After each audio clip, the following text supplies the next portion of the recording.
Behold, your Lord said to the angels, I am going to place a vicegerent on earth. The Arabic word is khalifa. It means a representative or an emissary of mine. And they said, the angels said, will you place therein one who will spread corruption and shed blood, while we celebrate your praises and glorify your holiness? And God said, he said, truly I know what you do not know.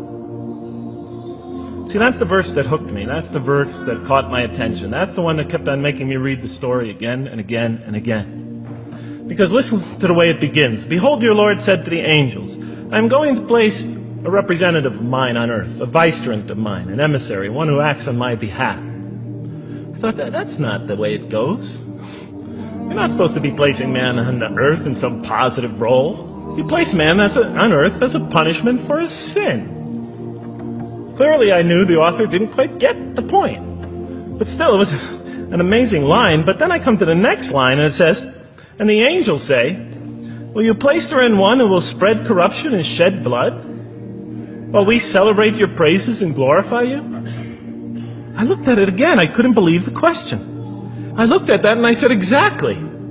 That would be my question. Why would you create this being, supposedly for some positive role, when he's capable of doing tremendous wrongdoing, when he could spread corruption and shed much blood? Why would you create this violent and pernicious creature when you could create angels?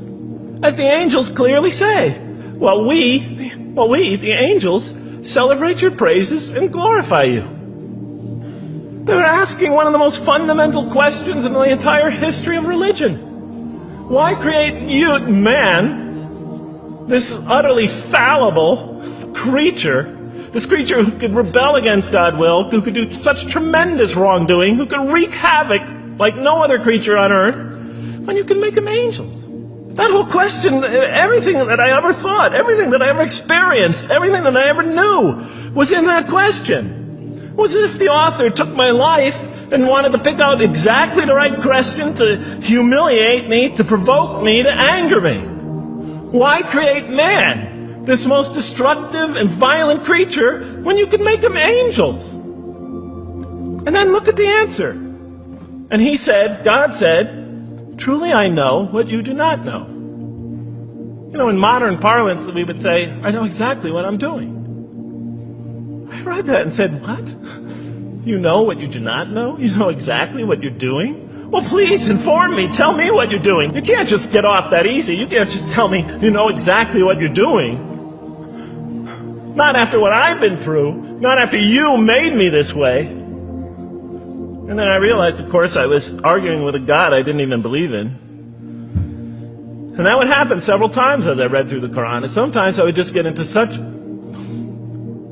so agitated by what I read, I'd start arguing with this voice that I'm reading before me, that's calling to me.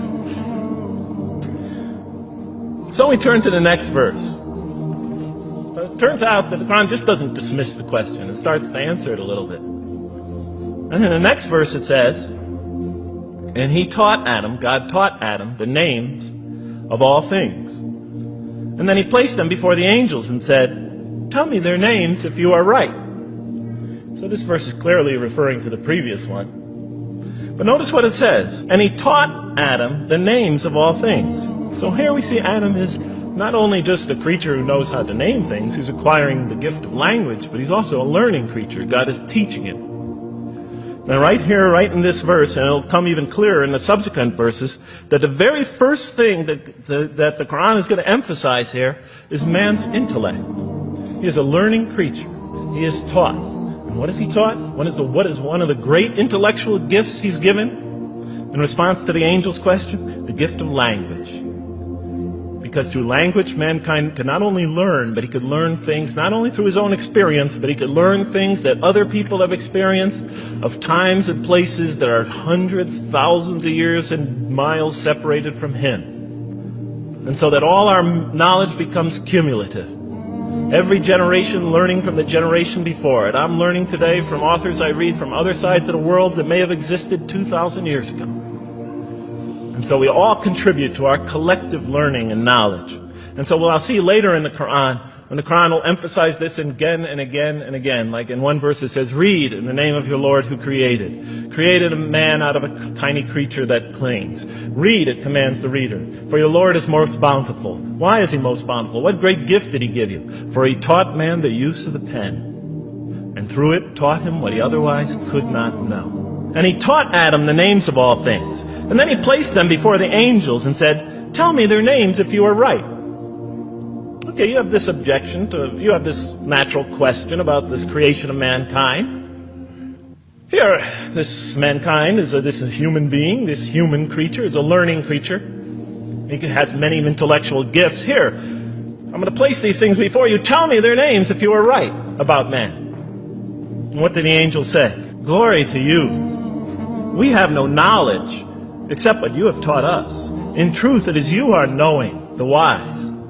They say this task, this intellectual test that's put before them is beyond their grasp. And so in the next verse we read, and he said, "O Adam, tell them their names." And when he had told them their names, notice how it's just like it's nothing for him. For mankind, he has this phenomenal ability. And that's clearly the point of these verses. Even though I felt that the author didn't quite, it was as if I realized that he didn't misunderstand the story.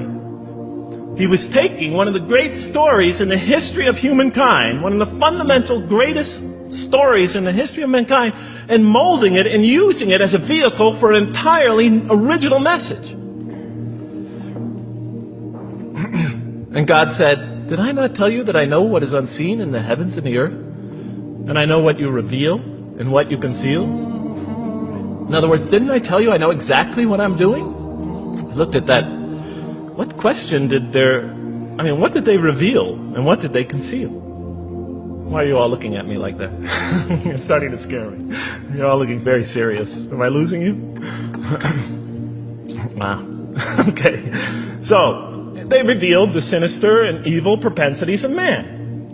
But what did their question conceal? And all you have to do is think about it for a minute. Human beings, yes, they could do evil. Yes, they could do wrong. Yes, they could create misery. But they could also do exactly the opposite.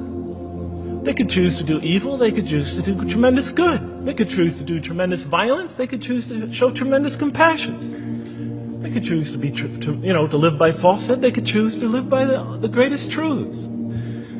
So we go on to the next verse. And behold, we said to the angels, bow down to Adam, and they bowed down. But not so Iblis. Iblis is like the father of Satan. He refused and was arrogant. He was of those who reject faith. An interesting statement. And notice why Iblis does not bow down. He refuses because he was arrogant. You know, we often hear what's the root of all evil? In the West, it's always money, greed, etc. Here the Quran says seems to be saying that the root of all evil is not always material wants. It's not always money, it's not always greed. At the heart of evil is arrogance. Putting yourself above all others. Of assigning to yourself special priority and neglecting the rights of others. O Adam, dwell you and your spouse in the garden, and eat freely thereof what you wish. But come not near this tree, for you will be among the wrongdoers. Then they make the mistake. But Satan caused them to slip and expelled them from the state in which they were.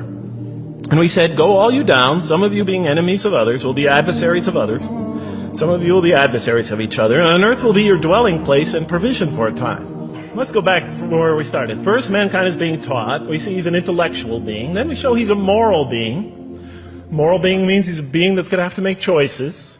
And then God gives him this choice. It's not a huge deal. It's not the gravest sin in the history of humanity by any means. It's minor by any standards. They make it, though. We see that God originally intended to put man on earth as his vicegerent. When does God finally put him on earth? What signals that he's ready to begin? He makes his first independent choice. It's not the worst deed in the history of humanity. It's minor on anybody's scale. But it shows that mankind is ready to act on his own.